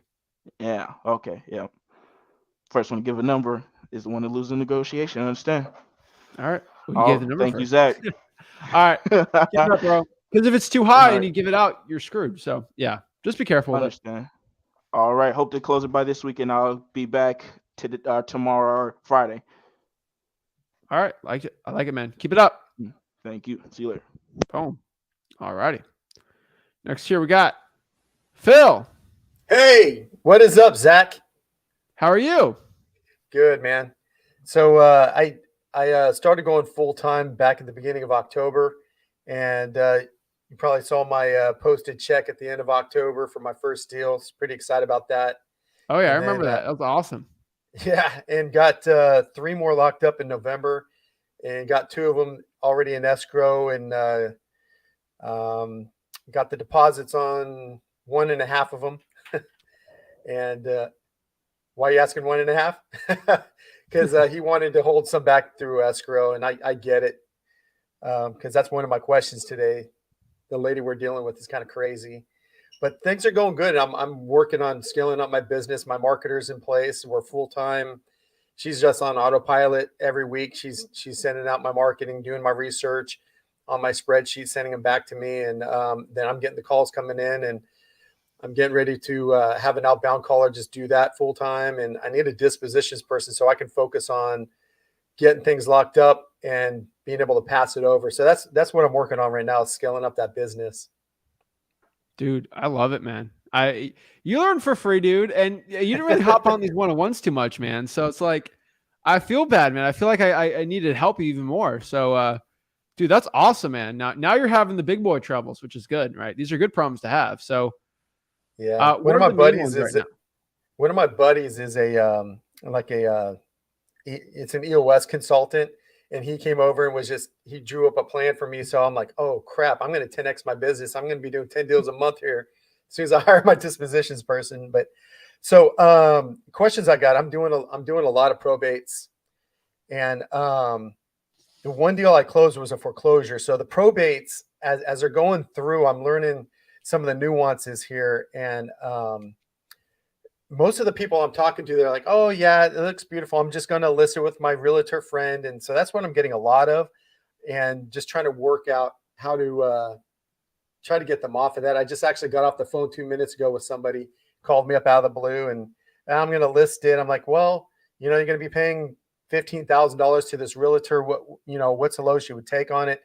And normally I want to go to numbers right away, but she was hitting me with the numbers, and this is what she wanted. So trying to get people off of the whole realtor thing. Yeah, this is a common one. And this is one that took me 6 years to figure out. You can't force somebody. All right. Like I figured this out pretty fast, that I only want to deal with people that don't want to deal with a realtor. I'm not here to be the person to convince somebody not to go with a realtor, right? Open Door got fined $65 million from the FTC for telling people they shouldn't go with a realtor. They make less money with a realtor, and they start going that route. I don't think that's a good route. I've always made the most money on probates when I sell something. I don't even want this thing. Just list it with a realtor. Now, can you just buy this thing for cash? I just want to get rid of this thing. The probates I do very well on are ugly ones. All ugly. They all need a ton of work, a lot of stress, I just want to get rid of the property for cash. A lot of these probates, I mean, they're older people, right? They're pretty nice houses, right? So I only want to deal with probably 2 to 3% of probates. The other 97%, you can just give them to a realtor. I could care less, because there's no need to it, right? All right, think of a wholesaling list, right? So I do a lot of direct mail and I do a lot of high equity. People with high equity, I think 98% of them should just go with a realtor. They don't need to deal with me. Houses are fine. It's the ugly ones, right? That's why I tell everyone, drive for dollars, look for the ugly ones, because 90% of the ugly ones I could probably wholesale. And I don't feel good in my mind trying to convince somebody to go without a realtor, because maybe they have second thoughts and maybe they regret it. I don't want people to have I want to go to bed at night knowing I did the right thing. And every single time I do a really big deal, it's always, I say, go with a realtor. I don't want to go with a realtor because of X, Y, and Z. And you have deals where you know this. You've had, and they're like, no, I don't want to deal with a realtor. Once I hear that, I'll go with them. Because if they want to deal with a realtor, then it's fine. I get the most for the house. Because they're going to give you like flack when you offer below what the thing is worth. And they're well, I want what it's worth, or I want the retail value. Go with the realtor. It's fine. The biggest problem I always have is when people don't with a realtor, but they want retail value. Like, you can't have the best of both worlds. Can't have your cake and eat it too. Some people want the cake. So give them the cake. Give them the realtor, right? And one of the things that I'm running against is a lot of, in our state, through probate, you have to get an appraisal. The administrator gets the appraisal done, and then California? I guess it can't. No, this is in Arkansas. Oh, yeah. And yeah, so and then by law they can't sell it below the appraisal unless there's some extenuating circumstances. So, is that something that you run across in Florida or wherever you're working? No, that's mostly a California thing, and it's not even that bad. So that's one issue you can have. There's a couple ways you can go around that, right? But I would honestly say, because of those type of laws, I like the creative financing aspect a lot better. But one thing you could always do, and this is always something that there's skirts around this, but a probate can go to read the law. There's some places in aspect where the probate can just go to the person and then get sold right after. And then sometimes they'll null and void that type of law. So if Sarah Smith dies and Sally Smith Sue is the heir, the estate of Sarah Smith can't be sold for under the appraisal. But if it gets transferred to Sally Sue, now she's the owner. There's no probate anymore. I'm just the owner. Now I can sell it for whatever price I want. Okay. So I'm not a lawyer, so I'm not going to give you any law advice here, but there's a lot of ways to go around a lot of rules legally. Now, I'm not telling you to do anything illegal, but you got to do that. Or, Zach told me. No, I mean, have you ever seen The Sopranos? Yeah. You're not going to be like The Sopranos where the property appraiser's rigged and he's going to make it a lot lower than what it's worth. See, that's illegal, right? You go around that by just letting the probate go through sometimes. And then you can overpay an extra $4 or $5 grand to pay for someone's probate or whatever it says. But I just go around. That's the only way for some of these laws you have to go around it. But I want you to read the law specifically. Oh, I have. Yeah. And so go from there, ask a title company, and then I'll go from there. Because there's usually lawyers at the title company that'll tell you what you can and can't do. Yeah. And I'm going to be setting up a meeting with the probate attorney so I can pick his brain and hopefully get a better understanding of some of this stuff. Let them know you're going to send them a lot of clients. Yeah, I am. There's a couple that I found through foreclosures that, no one even started the probate process on and kind of helped their people out. But I could have sent them to, this attorney right here. But yeah, one of the deals I'm working on is this crazy lady, man. And it's funny. She's in California. She sounds like she's a crackhead when talking to her on the phone, but she just wants to avoid the probate courts and all this stuff. And it sounds shady. Hey, just send me a check in the mail and I'll just virtually sign the deed over to you. It works like that, right? Yeah. Let me write that check right now. I mean, you got to do the right thing. What you can always do is just let it go through the courts, but you can have the attorney kind of deal with that. And then once you build those good relationships, you can pay it at closing or out of your assignment fee. But with the specific law in Arkansas, I need to read up on it a little more. That my best way would just be circumventing it, asking a probate attorney how to do it the right way. But there's some more ninja tactics they can do that I probably don't know about. So I'll talk to them. Dude, so when are you going to start a $10,000 mastermind that I can join up and we can chit chat, man? None. I don't want any. I don't want your money, dude. Right? I make enough money. Hey, man. Thank you guys for everything. Really appreciate you guys. Of course. Talk to that probate attorney, though. And remember, probate attorneys, they care about people, but they care more about making money for themselves. So if you go in there saying, hey, like I got all these clients that I just want to not deal with it and I can't even help them out. How could I just give them to you? Just act really sweet and nice. And they're like, wow, this guy's helping. Let me help him out. You know, scratch each other's back. Nice. Like it. All right.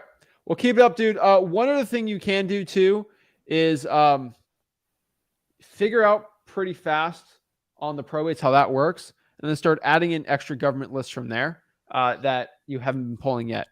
I'm a big, especially with you, what you're doing right now is you just need to test a lot of things out. Because I feel like you're missing out probably on 4 or 5 key lists that you probably have never done. 4 of them are going to suck, but one's going to be a new winner for you. Yeah, I pulled the codes, and that one kind of was there was one good deal on there, but it was already sold to somebody else. And then water's been a pain in the ass a pain in the butt to the pool. Yeah, and there's a couple others I'm looking at as well. But I also deal heavy in foreclosures too, which I love the foreclosures. I've done a bunch of those back in the day. Oh, those are good. Yeah. All right. Well, keep it up, dude. Let me know if you got any questions. Everyone's always invited on here to help and hop on and talk and help you out. Good chatting, man. Take care. All right. Have a good one, Phil. Yep. Oh, Phil's got a fun, I remember his first deal, and he's at 3, and he's just scaling up from there. So shout out to him. Justin. What's going on, Zach? What's up? How are you?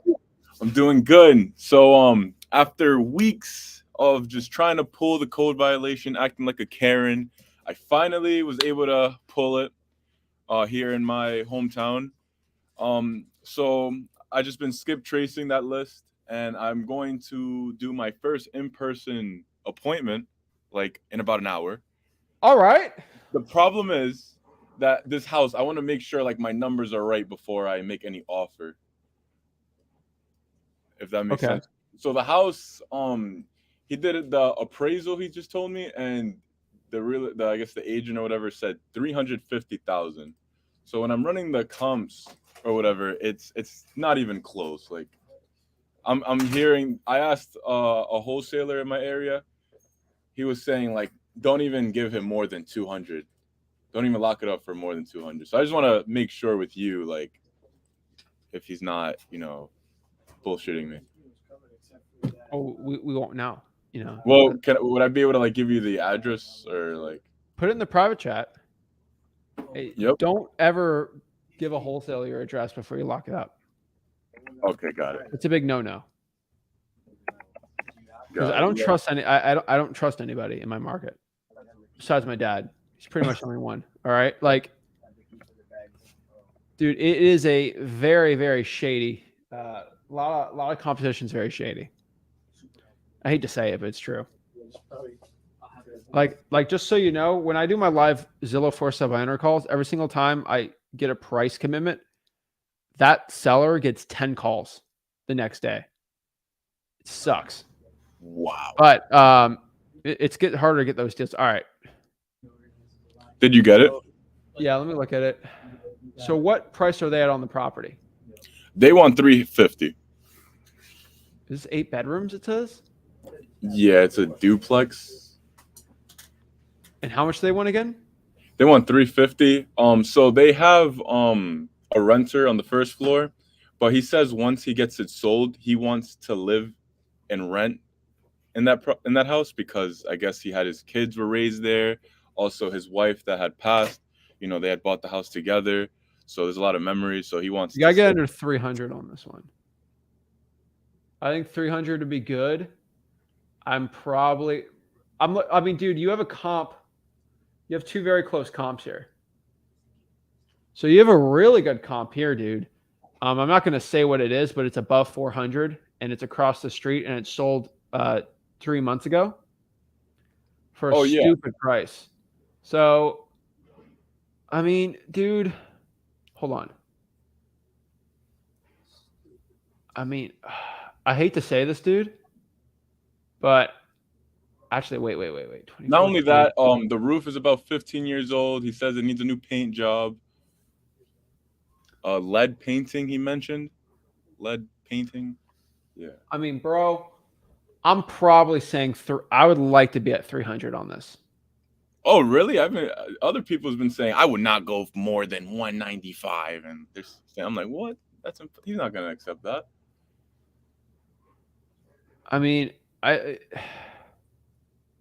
I think it's good. I like it. I think just, dude, your comps are so high. I think I don't go above 300. I think, but I think it's a deal. I mean, just ask them how much they're at. So if they're at what, 350? Yeah. I've touched some partners, right? And they said not to go over 250 on this, but like, I know it needs a roof, but like, just see the reaction. I think 250 is too low though. I'm just, I think told your them MAO should be 300. 300. That's my guess. Dude, the comps are all over the board. Yeah. I mean, you have a high 400s across the street, then you got one on the side there. It's up to you. I would just lowball him and get the lowest you possibly can. It's weird. Yeah, I was thinking of hitting him with the like 175, and then his mouth's gonna drop like, no way. But he seemed like a very understanding guy. You know, he does need the money. Say 200. 175 might be a little too much. Just say 200. Your partner's at 200. Do the good cop, bad cop. Okay. That's probably gonna be your best one. Got it. Okay, I'll try that. And like for my first appointment, any tips? I didn't watch that video on freewholesaling.com. You probably have one already there. But anything to look out for? What am I? Yeah, if you screw up, only one person's gonna know, and that's you, and then the other person, and then you're never gonna meet them ever again, and so it doesn't really matter. Okay. Right? Like, don't. Obviously, you might be a little nervous, but like worst case scenario, he says, "Nope, I'm okay. I don't want to get that price. That's fine." Like, don't be too nervous over it. That's all I could tell you. Just be chill. You know what price you're at. You go from there. Got you. Okay. And when he mentions, oh, but the realtor said 350, what can I say for that? The realtor will tell you any price they want to get you to sign. Okay, got it. So if I think it was worth 350, I'd offer you 350. Right? Yeah. And they don't know about the roof and all these things. They're just looking to try to get the most for it. So that's all. If they want to go with the realtor, let them go with the realtor, but don't overthink it. Yeah, because I wasn't expecting him to want to meet up today, so I'm like really just overthinking everything right now. But did you condition him to get a yes or no decision? I was gonna do that at the property. All right, that's fine. Make sure you do it though. No, I will. Yeah, for sure, definitely. Well, tell me what it is. Do it to me. All right, so we're gonna ask him. Hello, hey Justin, come on in. Let's look at the property. Yo, I go inside. So here's the bedroom. Here's the kitchen. Here's the basement. So what price are you looking to sell it? What price are you looking to buy it for, Justin? I'm gonna. You see how I just ran over you and you weren't able to do it? Some people are like that, dude, and you won't be able to get that thing out, and then boom, we'll lose the deal. I know. I gotta. Right? I gotta visualize. I just ran over you. You just ran over me. You would have not known what to do. Can I tell you what to do? Yes. Please. All right. So if someone's running over you, don't tell me the seller's name, but I'll just call him Justin. All right, you. Hey, Justin. Hey, I can't wait to go see the property, but before we go see the property, I just want to make sure. Are you ready to make a yes or no decision on selling the property today? I just want to make sure you're serious about selling it. Yeah. I'm ready to make it. Okay, perfect. Show me around. That's it. So that's even before I step into the home. Yeah. Ask him that. Okay. Out the door. Got it. What does that do, like, for him? Well, let's go back here. Okay. Well, you're just asking. All right. Because if you give him 250, say you're at 200, he said, okay, Justin, well, I'll think about it. I'll get back to you next week. And then you never hear back from him. What are you going to do? What are you going to say? What am I? Okay, 200. I'll think about it, Justin. Oh, I'm probably going to try to give him a higher offer, right? Okay. What offer? 225. Okay, Justin, appreciate it. Let me think about that. I'll get back to you next week. Oh, so from there, I just stay completely. What are you going to say after that? Should I?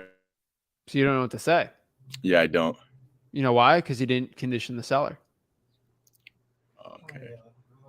Bro, have you ever played tag as a kid? Of course, I love that game. You hate the kids when you play tag that just click pause, say pause before they Oh, tag I you? hated those kids. Here's the problem, dude.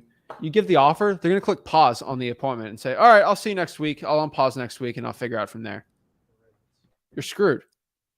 The point of conditioning is so they don't say, I'll think about it or maybe. Hey, Mr. Seller, remember when I asked you if you're ready to make a yes or no decision? Well, I sort of need one because I asked. I don't want to waste your time or my time. They can't say, well, I'll think about that offer. Okay. That makes sense? It makes sense, yeah. Justin, I would probably call the guy, or I like doing it over the phone because I get an extra layer of excuse on top of that. And what I mean by that is, hey, Mr. Seller, before I go and see the property, I know I'm going to see it now. I'm just letting you know. I'm going to be there whatever time. Before I go out there, I don't want to waste your time or my time. Are you ready to make a decision on selling the property today? I'm seeing a lot of properties. I just want to make sure I want to spend my time here. I'm not wasting it and wasting your valuable time. Got it. Once they say that and they give you the maybe after you give an offer, right, Mr. Seller, you said you're ready to make a decision. Boom. It's like pressing pause on the play tag. I hate it. So it'll help you out. Got it. Okay, yeah, I'll definitely ask him that. I'll shoot him a call probably after I get off of this. All right. Get going, man. Got another question. So I got a probate lead today. Pretty cool. I actually spoke to the probate attorney. She said the house is in the heirs. What's that mean? Arrears? Heirs? Like it's in the heirs right now? Did she mean arrears? I believe so. I can't remember exactly what she said, but she said something like that. And she said she'd let me know. But my question is like, oh, I totally forgot. Oh, my question is like, will she?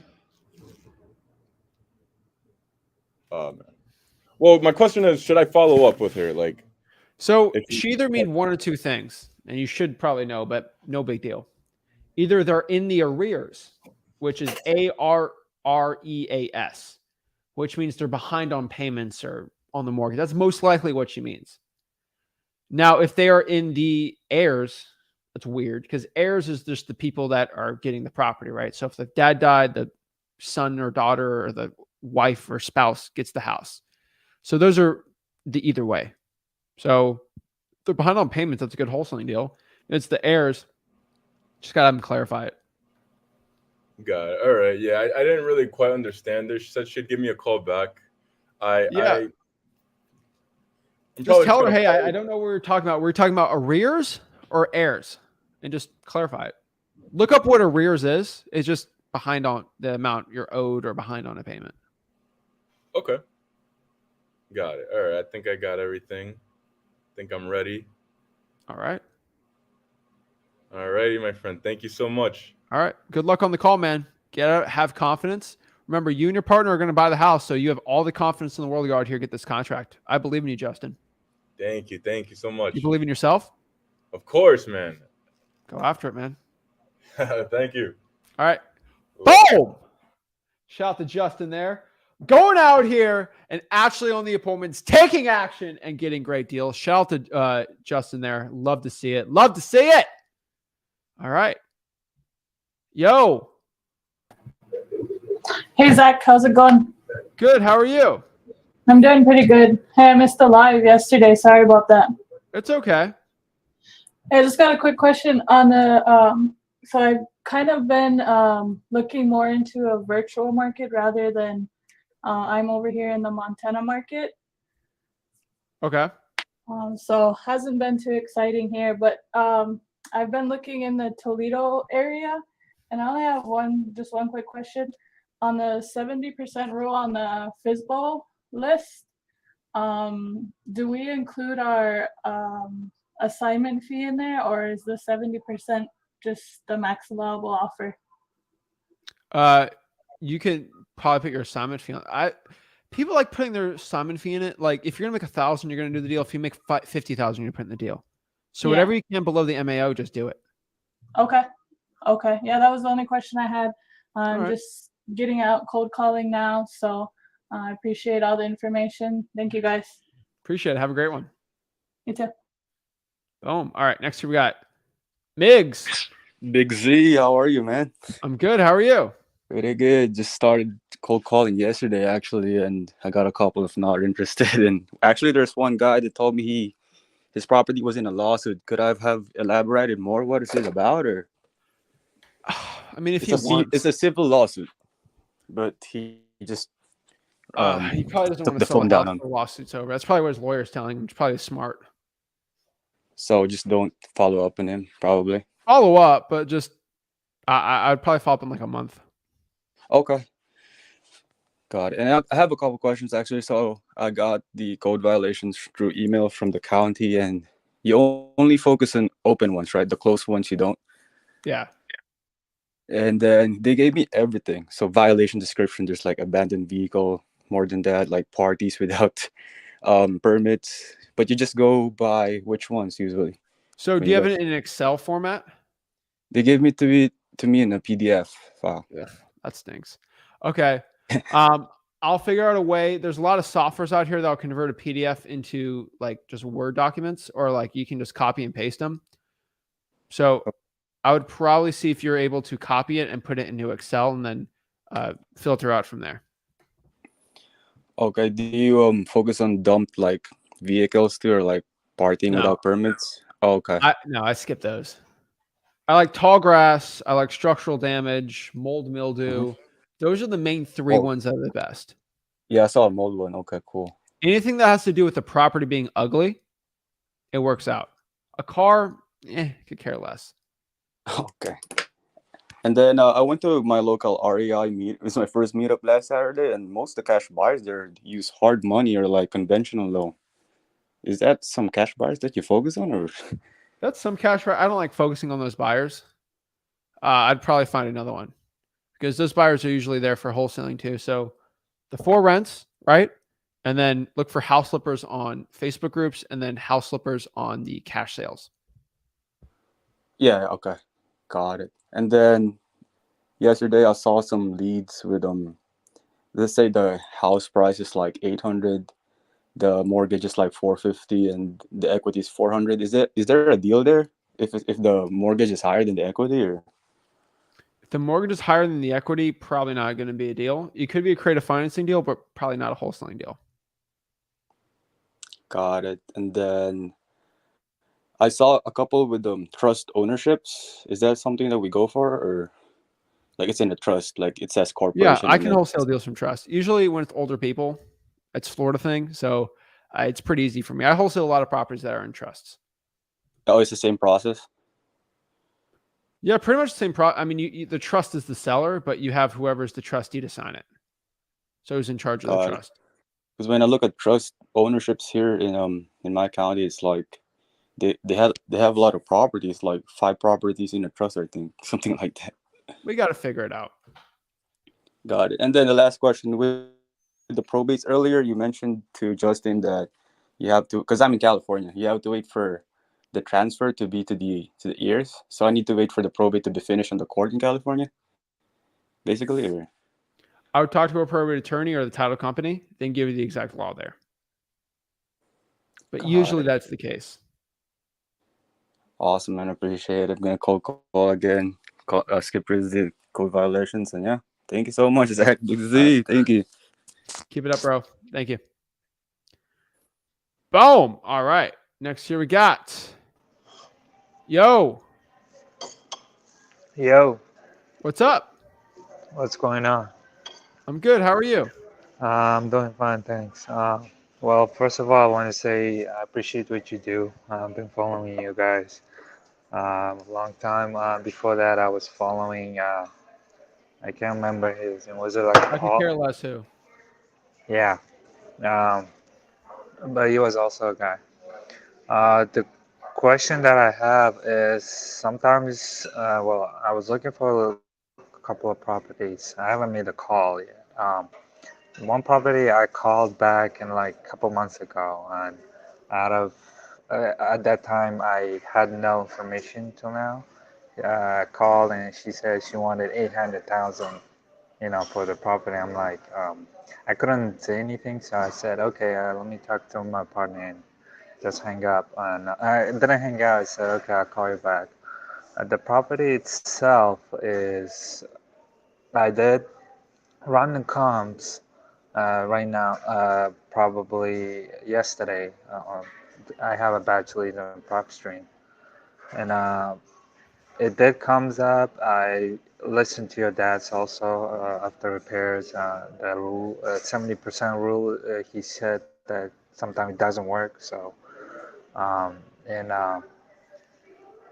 I did come up with the lowest allowable offer, which was 135, and the ARV was around 409. I could only find one comp that came up. That's it.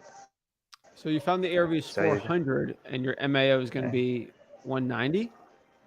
Uh, least allowable offer, I came up with 135. What's the repairs? It needs full repair. How Full. much? Uh, hold on. I did was following your What was the number? give me a sec. All right. Uh, Well, you knew the one number or uh, the other number well. So what's the? Do you know the repairs? yeah, it needs a full heavy repairs. So it's probably Heavy either it's thousand gonna or heavy teen? no heavy, which means like full reconstruction, probably the house, or if it needs to be You torn give me down. words. I need a number. Uh, Probably 65,000 as the 65,000. So yeah how did you go from 400 minus 65,000? So yeah 335. So uh and then I divide that by two,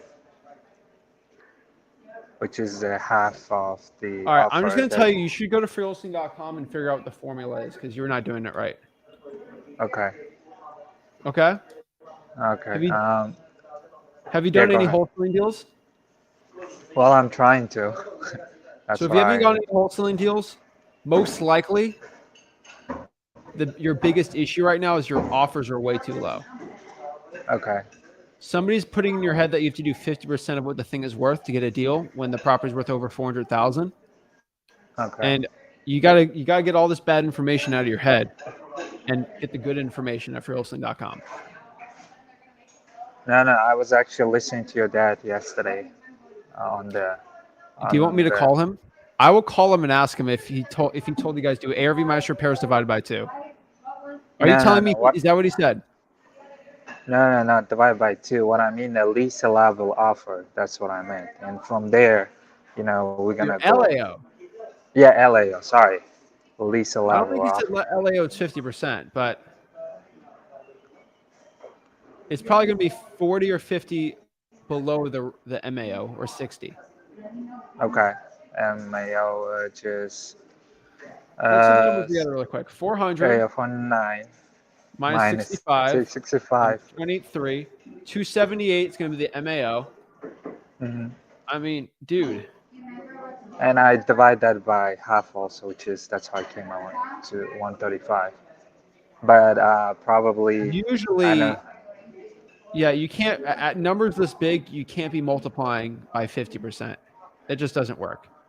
No, You're I divide by actually 50%. I did not okay. multiply that.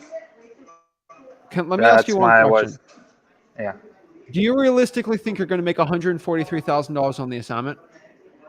No, but No. that's what I thought. Just That leaves a will lot. be the biggest assignment I think anybody's ever done Okay. on a single family property. That will beat my record All by I right. think $30,000. I'll give you the crown. Okay. Okay? That ain't gonna happen, dude. You will definitely offend the seller at that point. Oh, Okay, man? and I figured You gotta not. be a little better with it. Okay. I think your LAO should at most be 60 or 70,000 minus off your MAO. 200 would Okay. be the least I'd ever offer. Yeah, that's what I figured. Should I do? Because I guess I was overthinking it. So for Yeah, one, I you were couldn't find only. $65,000 off. Yeah, and because it needed heavy repairs, like house. I did actually saw the house myself, so it's like boarded down. You know, either it needs to be teared down or it needs heavy repairs. Why don't we do this? Hmm. Why don't you on your LAO do 20% below your MAO? Make that your LAO, okay? Now we don't have to have Okay. this problem anymore. You're doing 50, Cool. do 20. All right? Go. Do no 0.8. Yeah. All right. All right? And my second question is like for I don't know if you know me. For some reason, I'm actually kind of banned from the group. For I don't know why. You know why? Yeah. I'll I go. have. I'll talk to Yeah, my customer support department. yeah, because I'm for just kidding. whatever I don't reason, have I one, dude. can. Yeah, You're either banned from it's the group you. for 3 things: you promoted a guru, you bullied somebody, or you spam something. Well, It's that's pretty the thing simple. I never did. That's the thing I never did. Actually, Okay. Well, I posted some stuff to ask in the group, and my post didn't went through. And then I actually tried to message you saying that did you know why? And then for some reason I couldn't comment it anymore till like December 17th or something so like you didn't that. get banned. You just got suspended. Yeah, why did I Why did you suspend say it? you got banned though, dude? Why did you lie? I thought, well, You said you that's got what I thought banned. I got. You didn't get banned. You got suspended. Probably because you were spamming, dude. If No, you I was spam the not. same comment like 50 times, then we're just going to stop you from commenting for like a month so you chill out. Oh, okay. No, Nobody like wants to be in a group with the guy that's spamming, dude.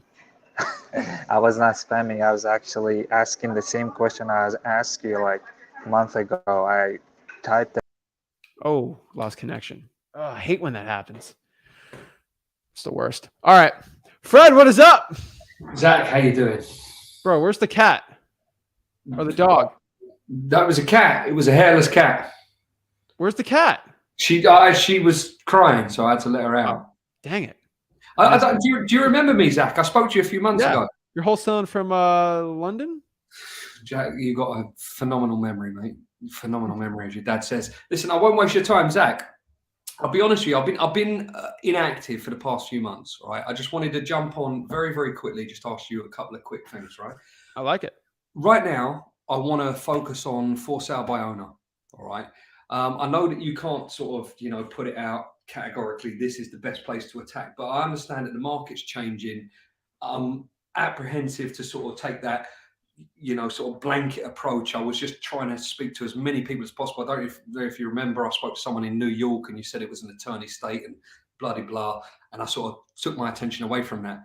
Mate, I just want to start getting some deals under my belt. All right. I've got my phone right next to me. I'm ready to fucking ring it and do as much as possible. Is there any real brief tips you can give me? Because I try to watch a lot of stuff, Zach, but there's so much. All right, you're overcomplicating it. I am. Let's just play a game. All right. Let's do cities in the Southeast that are named after English cities. All right. Let's do that. All right. Birmingham's a good one, so let's just do that one. All right. All right. Try it. Try it. All right. I'll tell you what I'll do is so if I go for sale by owner, Birmingham, would it may be wise for me to look at 3-bed, 2-bathroom within a sort of about 1,500 square feet?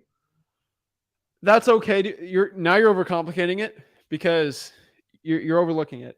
Honestly, between you and me, if the population of the city or county is over 100,000 people, all you got to do is, and then if the average property is worth under 300,000, that's a good place to be wholesaling. Okay. Anywhere in the whole country. Okay. Those are my 2 simple rules. All right. Population over 100,000 and the average property is worth under 300. So all I got to do is so let me just show you really quick. So I'm searching Birmingham, Alabama median home price, Zillow. Mm-hmm. And so when I go there, so let me share my screen so you can see what I do. So this is just how I figure it out. Excellent. So I click here. The average house in Birmingham, Alabama is 112,000. Sure. Boom. Bang. That's it. And then population, 197. Boom. Jobs are good. That's it. That is literally my only rule. Okay. All right. So between now and tomorrow, my plan is to ring every for sale by owner lead that's on there. That coincides obviously with. I mean, as far as bedrooms and bathrooms? Do you think I need to focus on the specifics, or because I was listening to something you were saying that rather than I mean buyers are being more picky as far as what they're looking at, and that the market was favorable to people and they was making bad deals and still making money, whereas now it's kind of evolving. The landscape has changed, so I don't want to bring bad deals to potential buyers and sort of lose credibility. So This is easy. Talk to So I have me. a formula. All right. So I like going after Zillow for sale by owners when they've been listed for over 100 days. Yeah. Because they're like, oh my gosh, this thing's been listed. I just got to get rid of this thing, right? Immediately. Yeah. No one's really even contacting them anymore. That's why I like those. Okay. Now, the best thing you can do here is I have a very simple rule. Just offer 70% of the listing price. Sure. That's on Zillow's only. That Sure. will almost guarantee it's going to be a decent deal for a cash buyer. Okay. All right. All right. Boom. Well, listen, enough said. My plan from now until tomorrow is to speak to as many people as possible. Birmingham, Alabama. As I said, make an offer of 70% of the listing price, and any action that I get, I'm going to bring to you, and hopefully have a conversation, and you can advise me further. Dude, that's perfect, man. Well, mate, I appreciate your time, Zach. Honestly. All right. Well, keep it going, man. What do we got here? You got Oxford, Mississippi, Charleston. Yeah, those are the British names you're going to go after. All right, let's go after those three. All right. I don't know. I'm just trying to help you out. All right. Keep All it the up. best to you and your dad, man. I appreciate everything that you do. Appreciate you, man. Have a good one, Fred. I'll speak to you very soon. Don't forget All my right. face. Sounds See good. you later, buddy. Boom. All right, we'll do one more. We got Nick. Awesome. Great. Can you hear me? Loud and clear. What is up? Wonderful. I know you're short on time.